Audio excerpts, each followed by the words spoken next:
Hola a todos, ¿cómo estáis? Hoy vengo con el cuerpo un poco revuelto después de esta lectura, el último premio Nobel en fallarse de la escritora surcoreana Han Kang. Y bueno, me dije, ya hacía tiempo que este libro como me llamaba, ¿no? La vegetariana, pero pensé, para mí, pensaba, bueno, seguro que es un alegato hacia, hasta que no. Hasta que te das cuenta que hasta que le dan el Nobel no indagas en su obra, ¿no? Y fijaos todo lo que llevo anotado.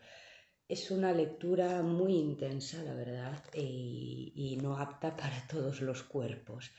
Eh, bueno, iré explicando poquito a poco por qué. Porque a mí me dejó esta mala sensación. Digo que la novela es muy buena, no porque la novela no tenga calidad, que sí la tiene y bastante y mucha, pero es que precisamente por eso es capaz de proyectar en ti, en la persona que la lee, pues una sensación de, de terror incluso a veces, ¿no? Y de pánico más bien.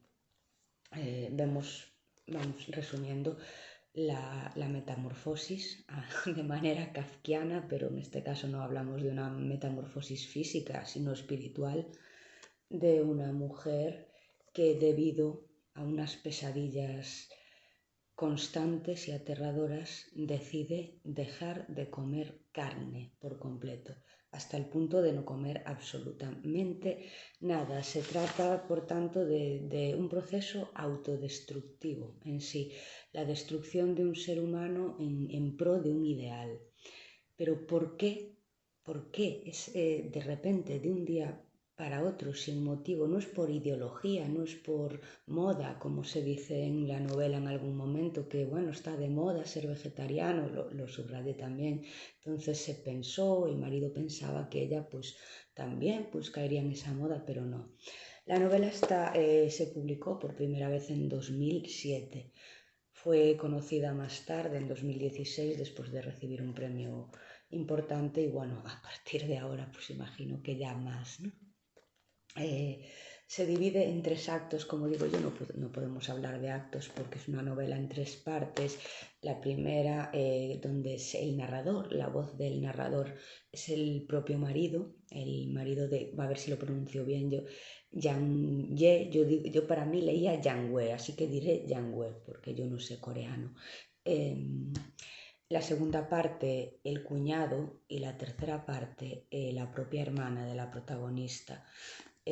Cada uno de ellos expone pues, su punto de vista sobre la protagonista y cómo afecta en ellos la decisión de esta de llevar al extremo, ¿no? esta, bueno, esta decisión, valga la redundancia, de no comer carne. Según vamos leyendo cómo se nos describe a la protagonista, podemos pensar que es una mujer frágil, una mujer vulnerable, una mujer dócil sí, era ya como comienza la obra, ¿no? Como la describe su marido. Me casé con ella porque era normal, porque no me protestaba, porque no replicaba como otras mujeres, porque no te llamaba preguntando dónde estabas, porque te dejaba a tu libre albedrío. Te hacía de comer, tenía la ropa planchada, tenía las cosas preparaditas y no protestaba. Pero en ningún momento dice me resultaba atractiva, me interesaba por este motivo, era una mujer interesante, era una mujer intelectual, era una mujer de una belleza extraordinaria. No, todo lo contrario.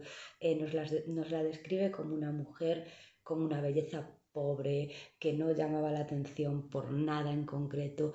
Ese no deseo de la mujer, de un cuerpo femenino, hacia su marido, proyectará en otros hombres. Vemos la perspectiva, ¿no? También de cómo los hombres ven a la protagonista, ¿no? Lo que para unos es un cuerpo de rechazo, el cuerpo de no deseo, como era para su marido, pues para su cuñado, precisamente por eso sí que había una excitación de su cuñado hacia ella. Su marido describe alguna ocasión que narra las veces que se avergonzaba de ella porque no usaba sujetador. Decía que le molestaba y no usaba sujetador. Apenas tenía pecho y solo se ponía un sujetador cuando había que salir a una cena oficial o con su empresa, y en cuanto podía se lo quitaba y prefería ponerse un chal antes que un sujetador, aunque estuviesen a 35 grados. Imaginaos la sencillez de esta mujer el hecho de pasar desapercibida de esta manera como cuerpo femenino, ¿no? Como ese cuerpo femenino del que se espera que desprenda un erotismo, una sensualidad, que desprenda un deseo en los hombres. Precisamente esa manera de ser en su marido no lo despertaba, pero sí la despertaba en su cuñado, no por su cuerpo en sí, sino por la manera de comportarse ella y por esa, digamos, igual filia, ¿no? Hasta cierto punto, no sé si es la palabra, ¿no? El caso es que se trata de una conducta autodestructiva por parte de la protagonista, de la que ella es consciente y se niega totalmente a comer carne. Voy a ver si encuentro algún pasaje que tenga subrayado. Así pues, fue natural que eligiera casarme con ella, que tenía el aspecto de ser la mujer más corriente del mundo. Esto lo narra en la primera parte su marido. De hecho, jamás he podido sentirme cómodo con las mujeres bonitas, inteligentes, sensuales o provenientes de familias adineradas. Tal como lo había esperado, mi mujer se ajustó sin problemas al rol de esposa común y corriente que yo deseaba. Todas las mañanas se levantaba a las 6 y me preparaba el desayuno, etcétera, etcétera, etcétera. Ese rol que se espera de una mujer. De hecho, ahí se percibe una crítica hacia esta sociedad convencional, ¿no? En la obra, una mujer que apenas se manifiesta, donde el silencio, digamos que el silencio es su manera de manifestarse. Podemos verla eso a menudo como un personaje débil. Sin embargo, la autora Han Kang ha dicho en una ocasión: lo interesante es que muchos la ven muy débil, pero yo la escribí como una mujer fuerte y valiente. Fuerte y valiente en el sentido de que, bueno, no ceja en su empeño a pesar de las imposiciones familiares, sobre todo masculinas, de su marido y de su padre, un hombre extremadamente violento, vemos escenas de ira por parte del padre, lo cual nos lleva a pensar que esas pesadillas que le impiden conciliar el sueño, que producen su insomnio, son pesadillas atroces, pero totalmente desgarradoras. A medida que lo vas leyendo dices, tengo que parar porque esto no me hace bien, ¿no? Llegas a pensar, hacia el final de la obra, llegas a pensar oye, tendrá que ver con ese rol que se les obliga a las mujeres a presentar y a representar de cara a una sociedad, ¿no? El deseo de no comer carne es una metáfora en sí, es decir, deja de comer carne y hasta el punto de que no come absolutamente nada, se quedan los huesos, pesa 30 kilos, y lo que desea es fundirse con la naturaleza. Vamos, al final de la obra se la describe con un cuadro de esquizofrenia. Hay varias interpretaciones, cada lector puede interpretarlo de una manera, como es un personaje totalmente loco o demasiado cuerdo, ¿no? Si lo comparamos con las actitudes y las maneras de hacer y de ser de los otros personajes, de la familia, que al final la acaba repudiando. El marido acaba pidiendo el divorcio, los padres, después de una escena muy violenta en la que el padre a la fuerza intenta introducirle un trozo de carne en la boca y ella, bueno, estalla en ira y es internada en un sanatorio varias veces. Pues la familia ve que no hay nada que hacer, excepto el cuñado, que empieza la segunda parte, donde empieza a manifestar esos deseos sexuales hacia ella. Estaba diciendo que ese deseo de no comer carne puede interpretarse como un desafío contra la autoridad masculina, sobre todo contra la sociedad y cultura donde priman unos valores convencionales, quiero decir, unos convencionalismos en los que la figura de la mujer representa un papel, un rol de sumisión hacia los deseos de los hombres. Por tanto, podemos hablar de una rebelión, en cierto modo rebelión, contra esa sociedad opresiva que a ella la oprime. De ahí el origen de esas pesadillas, de ahí ese deseo de que en este caso es de no comer carne, como podría ser de otra cosa. El título es La vegetariana, pero claro, confunde un poco, ¿no? Confunde un poco. Al final vemos que, bueno, eso la lleva al extremo de querer, de creerse una planta y de querer fusionarse con la naturaleza.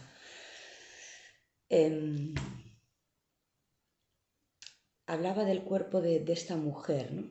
Entrando en la segunda parte, lo que unos hombres rechazan, al cuñado le crea una excitación, ¿no? El cuerpo de una mujer despojado de deseo, un cuerpo enclenque, vacío, pasivo, sin aditivos, sin máscaras, esa belleza serena, diríamos, en la que ningún hombre se hubiera fijado a priori, un cuerpo enfermo, pero que genera un deseo en otros hombres, ¿no? Es como una especie de contradicción. Esto, lo que nadie quiere, pues a mí me excita. Y el cuñado, conociendo esas intenciones y teniendo esa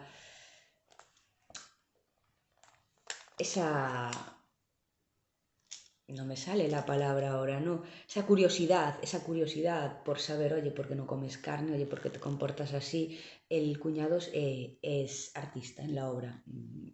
Se dedica al mundo de la pintura, de la cultura, sobre todo del arte escénico. Y hay un momento en que le pide si se prestaría a pintarle pétalos y flores en el cuerpo, a lo que ella accede sin ningún tipo de problema porque es el medio en el que se siente más segura. No voy a adelantar lo que sucede después. La primera vez que la había dibujado, imaginando su cuerpo desnudo que nunca había visto y estampando en el centro de sus nalgas una pequeña mancha verdosa como un pétalo, había experimentado un ligero estremecimiento y al mismo tiempo una erección. Era un poderoso deseo sexual hacia un objeto definido que no sentía desde que se había casado. Desde los 30 y tantos años no había experimentado algo semejante. Entonces, ¿quién era el hombre sin rostro que abrazaba a la mujer como si la ahorcara y la penetraba sentado en el suelo? Él sabía que era él, que no podía ser otro que él mismo. Cuando sus pensamientos lo llevaron a esa conclusión, su gesto se torció. Supo con certeza qué era aquello en la reunión familiar en la que conoció a su cuñada. Le gustaron sus ojos pequeños de párpados lisos, su voz algo áspera pero directa, sin ese deje nasal que tenía su mujer, su modo de vestir simple y hasta esos pómulos prominentes que le daban un aspecto andrógino. Comparada con su mujer, quizá fuera menos bonita, pero se podía sentir en ella la fuerza de un árbol silvestre y sin podar. Eso no significaba que se hubiera sentido atraído hacia su cuñada, hacia su cuñada desde el principio.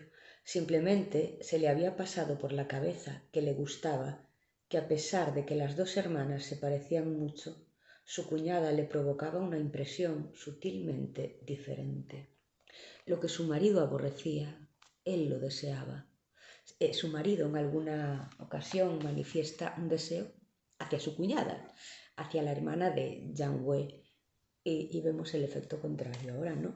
Lo que tenemos no lo queremos, deseamos lo otro, lo que no podemos tener, un clásico, ¿no? Sobre todo en el sexo masculino. Aquí sí que hay una crítica muy fina hacia esos patrones masculinos, una crítica muy sutil de la autora, ¿no? Viéndola aceptar tranquilamente todo este proceso, le pareció que era un ser sagrado, un ser del que no se podía decir ni que fuera humano ni animal, o quizá un ser que estaba entre la vegetalidad, la humanidad y la animalidad. Estos son los pensamientos de su cuñado. Vamos un poco más hacia adelante, quizás hacia la tercera parte.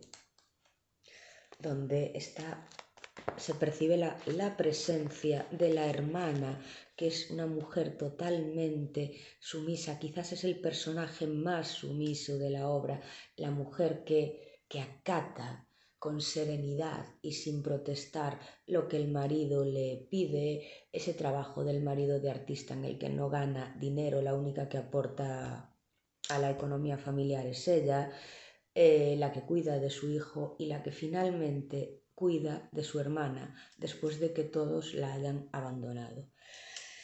Y es precisamente la hermana la que ha sido traicionada en un momento de la obra.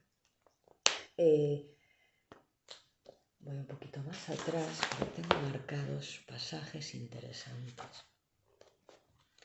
¿Sabes cómo me he dado cuenta? Por un sueño. Yo estaba cabeza abajo. Me crecían las hojas en el cuerpo y de las manos me brotaban las raíces. Estas se metían bajo la tierra más y más. Sentí que me iba a salir una flor en el pubis, así que abrí las piernas, las abrí mucho. Perpleja, se quedó mirando los ojos de Janwé, que brillaban de excitación. Tengo que empaparme de agua, no necesito comida. Solo necesito agua. Fijaos hasta el punto, hay escenas finales de verdad que son muy crudas, muy crudas. Es cierto, no había vivido realmente. Desde que tenía uso de razón, no había hecho otra cosa que aguantar. Se creía un ser humano, bueno, y nunca le había hecho daño a nadie. Era laboriosa y había alcanzado un buen nivel de bienestar económico, y así continuaría siendo siempre. Era incomprensible que la asaltase semejante pensamiento. Pensamientos de la hermana. ¿Por qué me está sucediendo esto a mí? Si yo siempre he sido una persona responsable, buena, que cumple con sus obligaciones. De pronto tuvo la sensación de que nunca había vivido y se sintió sorprendida. Era cierto, no había vivido realmente. Se da cuenta en el momento que está cuidando de su hermana en el sanatorio, que al mismo tiempo tiene que ocuparse de su hijo, ella sola. Se sentó de lado en el sofá, siguiendo con la vista el segundero, que avanzaba dibujando un círculo. Trató de sosegar su respiración, pero fue en vano. De pronto le pareció haber vivido ese instante innumerables veces. La certeza del dolor se encontraba ante sus ojos, como si hubiera estado preparado hace tiempo, esperando a que llegara aquel momento. Todo esto no tiene ningún sentido, no puedo aguantar más, no puedo seguir adelante, no quiero seguir adelante. Volvió a recorrer con la vista los objetos de la casa. Nada de lo que había allí era suyo, del mismo modo que su vida no había sido nunca su vida. Supo que ella estaba muerta desde hacía mucho tiempo. Pensamientos de la propia hermana. La presencia de la muerte también se ve reflejada en la obra, hasta el punto de hacernos creer si realmente la protagonista lo que desea es morirse o dejar de comer. Si es un trastorno, si es una esquizofrenia o lo que quiere es desaparecer. Cuando se niega a que la alimenten en el hospital, por todo tipo de medios, lo impide, los médicos desisten, ven que es algo imposible. Entonces nos preguntamos, ¿realmente esta persona quiere vivir? Y al final la propia hermana, viendo su recorrido, es decir, su recorrido vital, dice, ¿qué he hecho yo también? ¿Realmente tengo vida si llevo muerta toda la vida? Entonces, no quiero haceros más destripes de la obra, simplemente animaros a leerla si os sentís con fuerzas. Yo la empecé ayer, la terminé hoy y voy a seguir con el libro que estoy leyendo, que es Cuidar de ella, de Jean-Baptiste Andrea, que me está encantando. Esta es una lectura magnífica, porque, como he dicho antes, proyecta y provoca sensaciones y sentimientos en el lector. Por tanto, no puede ser una mala lectura. Ahora, hay que estar preparado para ello. Si alguien la ha leído o quiere comentar, quiero opinar, se podrían decir muchísimas más cosas, tocar, bueno, trasfondos que podemos apreciar aquí, tocar el tema del machismo, el tema del feminismo, de las culturas occidentales, del rol de la mujer en la sociedad hasta hoy en día, muchísimas cosas, del cuerpo femenino como deseo, del cuerpo femenino como cuerpo en general. Es una obra muy, muy bien escrita en esos 3 pasajes, con unas descripciones, con unas narraciones brillantes, maravillosa, para mí maravillosa. Esperaré un poco más para hacerme con otra obra de esta autora, quizás La clase de griego, que me llama bastante la atención, porque bueno, está basada también en una experiencia personal. De momento tengo que asimilar esta lectura y espero no tener pesadillas con ella. Hasta la próxima, un abrazo.